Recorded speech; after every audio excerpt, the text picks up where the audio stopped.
listening to the Holy Bible 1-Year Challenge with Master Storyteller Michael Wood, featuring the easy-to-read version and used by permission from Bible League International. Enjoy the show!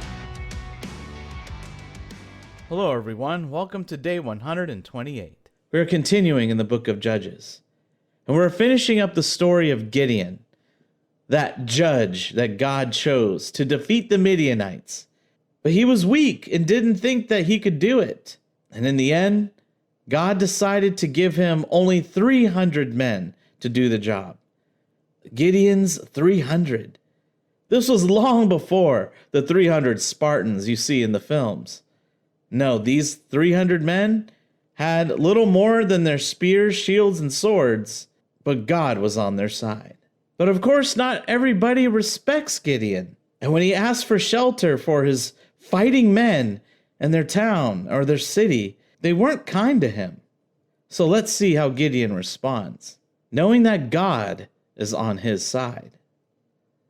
We are also continuing in the book of John, and Jesus spends the rest of chapter 5 proving that his authority comes from high above, and that it's not through showing you some amazing miracle that gives him the authority, but instead, his authority just comes straight from the Father. The miracles are just a byproduct of that. Stay with us to hear Jesus explain it much better, and refer to your show notes to follow along. Judges chapter 7, verses 8 to 25. So Gideon sent the other men of Israel home. He kept the 300 men with him. Those 300 men kept the supplies and the trumpets of the other men who went home. The Midianites were camped in the valley below Gideon's camp. During the night, the Lord spoke to Gideon and said, "Get up! I will let you defeat the Midianite army. Go down to their camp. If you are afraid to go alone, take your servant Purah with you. Go into the camp of the Midianites.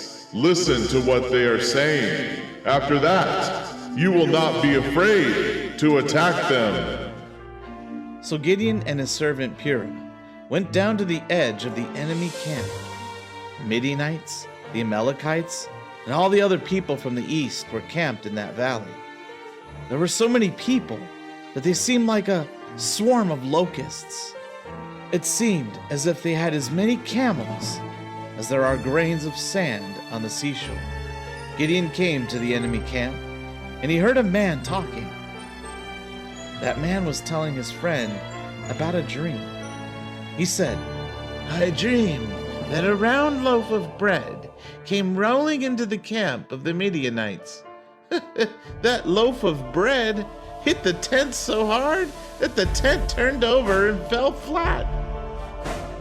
The man's friend knew the meaning of the dream. He said, "Your dream can only have one meaning. Your dream is about that man from Israel. It is about Gideon, son of Joash.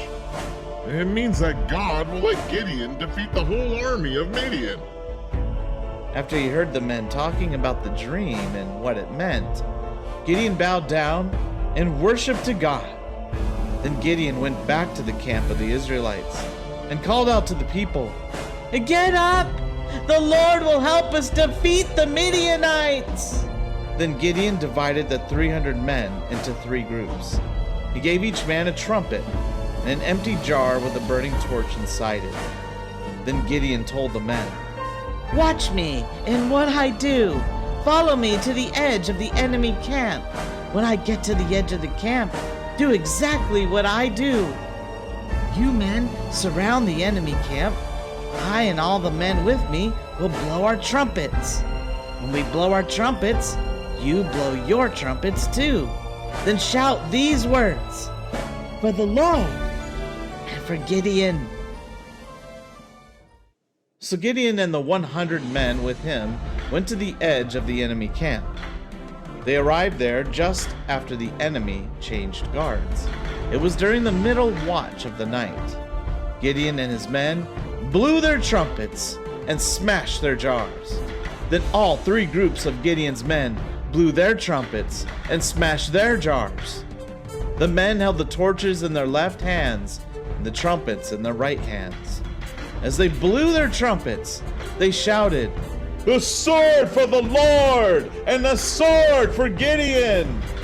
Gideon's men stayed where they were, but inside the camp, the men of Midian began shouting and running away. When Gideon's 300 men blew their trumpets, the Lord caused the men of Midian to kill each other with their swords. The enemy army ran away to the city of Beth-shittah, which is towards the city of Zererah. They ran as far as the border of the city of Abel-meholah, which is near the city of Tabbath. Then soldiers from the tribes of Naphtali, Asher, and all of Manasseh were told to chase the Midianites. Gideon sent messengers through all the hill country of Ephraim. The messengers said, "Come down and attack the Midianites. Take control of the river as far as Beth-barah and the Jordan River. Do this before the Midianites get there." So they called all the men from the tribe of Ephraim. They took control of the river as far as Beth-barah. The men of Ephraim caught two Midianite leaders named Oreb and Zeb. They killed Oreb at a place named the Rock of Oreb, and Zeb at a place named the Winepress of Zeb. They continued chasing the Midianites, but first they cut off the heads of Oreb and Zeb and took the heads to Gideon. Gideon was at the place where people cross the Jordan River.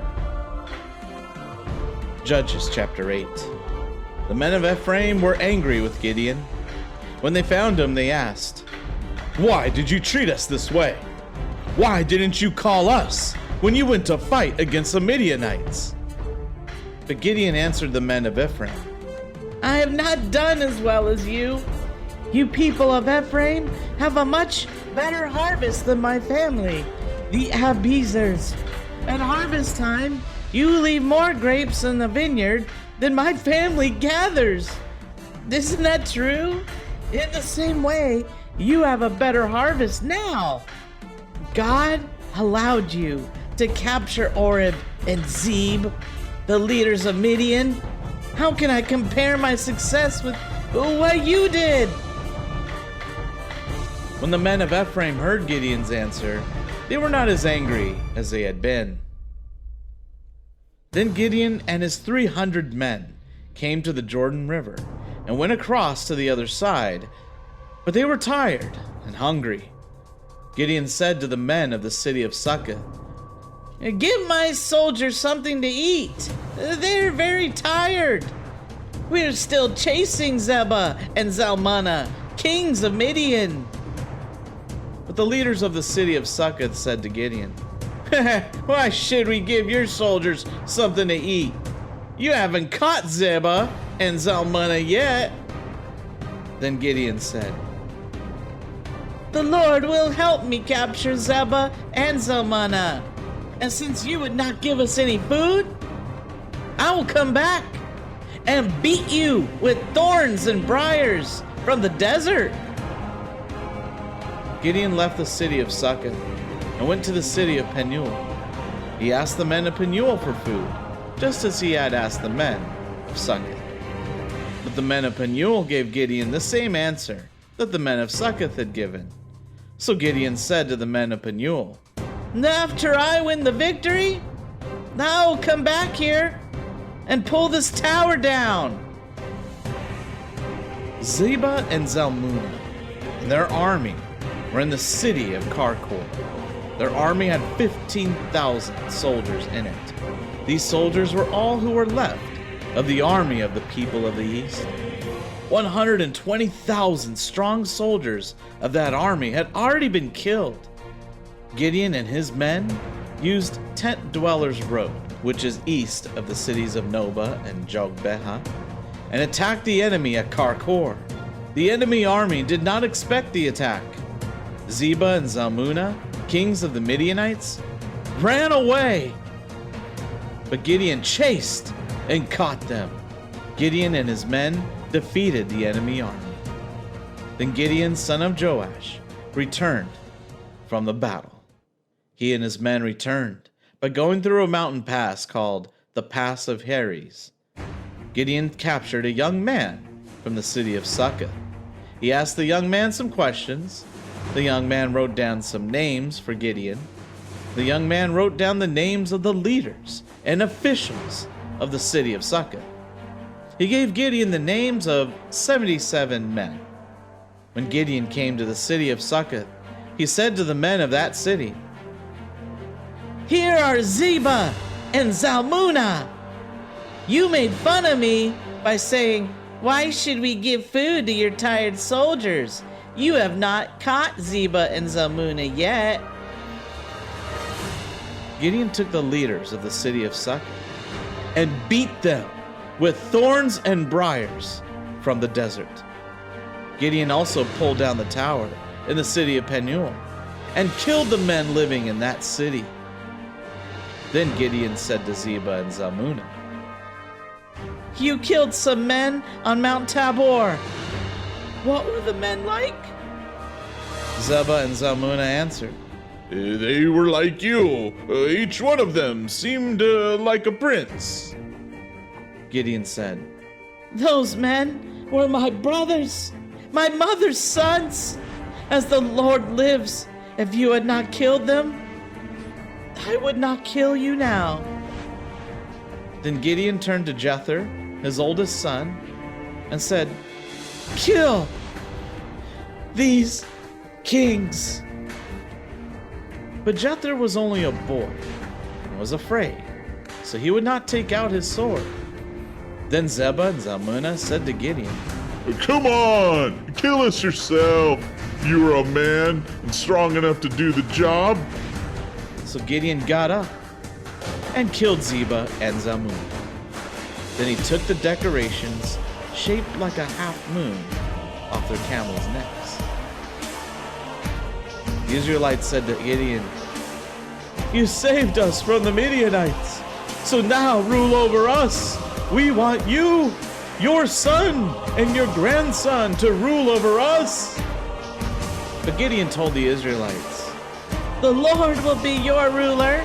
I will not rule over you, and my son will not rule over you." Some of the people who the men of Israel defeated were Ishmaelites, and the Ishmaelite men wore gold earrings. So Gideon said to the Israelites, "I want you to do this one thing for me. I want each of you to give me a gold earring from the things you took in the battle." The Israelites said to Gideon, "We will gladly give you what you want." So they put a coat down on the ground, and each man threw an earring under the coat. When the earrings were gathered up, they weighed about 20 kilograms.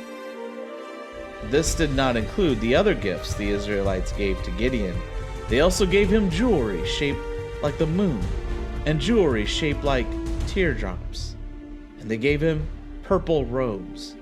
The kings of the Midianites had worn these things.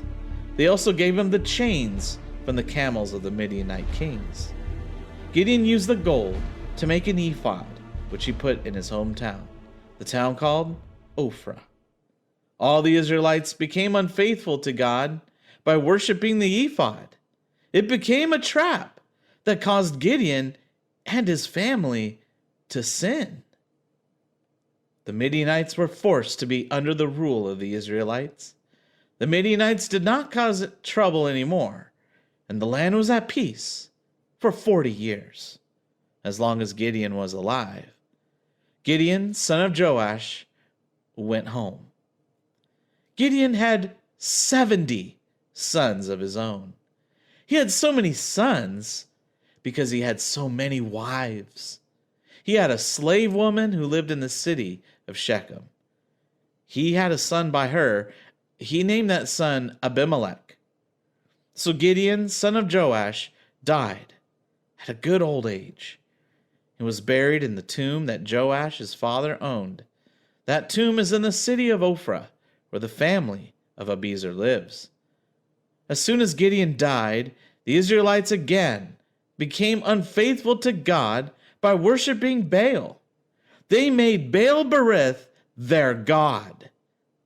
The Lord their God had saved them from all their enemies living around them, but they forgot all about him. And they were not grateful to the family of Gideon, who had done so many good things for them. John chapter 5, verse 31 to 47. Jesus is speaking to the Jews who are accusing him of making trouble. If I tell people about myself, they cannot be sure that what I say is true. But there is someone else who tells people about me, and I know that what he says about me is true. You sent me to John, and he told you what is true. I don't need anyone to tell people about me, but I remind you of what John said, so that you can be saved. John was like a lamp that burned and gave light, and you were happy to enjoy his light for a while. But I have a proof about myself that is greater than anything John said. The things I do are my proof. These are what my Father gave me to do. They show that the Father sent me, and the Father who sent me has given proof about me himself. But you have never heard his voice. You have never seen what he looks like. The Father's teaching does not live in you because you don't believe in the one the Father sent. You carefully study the scriptures. You think that they give you eternal life? These same scriptures tell about me. But you refuse to come to me to have that life. I don't want praise from you or any other human, but I know you. I know that you have no love for God. I have come from my Father and speak for him, but you don't accept me. But when other people come speaking only for themselves, you accept them. You like to have praise from each other, but you never try to get the praise that comes from the only God. So how can you believe? Don't think that I will be the one to stand before the Father and accuse you. Moses is the one to accuse you, and he is the one you hoped would save you. If you really believed Moses, you would believe me, because he wrote about me. But you don't believe what he wrote, so you can't believe what I say. Proverbs 11, verses 19 through 28. People who do what is right are on their way to life, but those who always want to do wrong are on their way to death. The Lord hates those who love to do evil, but he is pleased with those who try to do right. The truth is, evil people will be punished, and good people will be set free. A beautiful woman without good sense is like a gold ring in the pig's nose. What good people want brings more good, but what evil people want brings more trouble. Some people give freely and gain more. Others refuse to give and end up with less. Give freely and you will profit.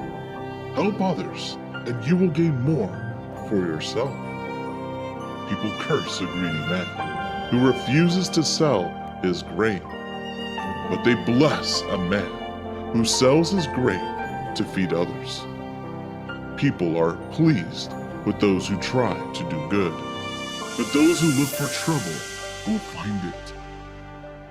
Those who trust in their riches will fall like dead leaves, but good people will blossom.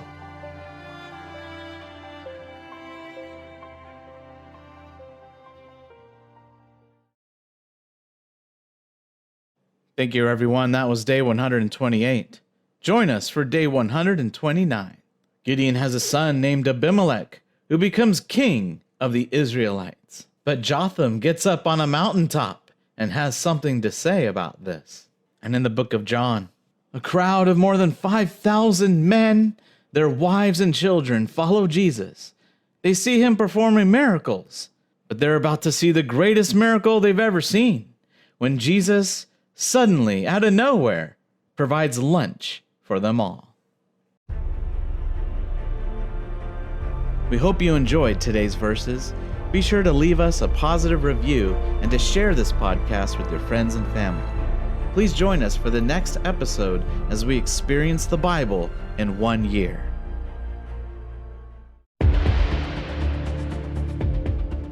Did you know we offer online courses in creative writing, literature, and web design?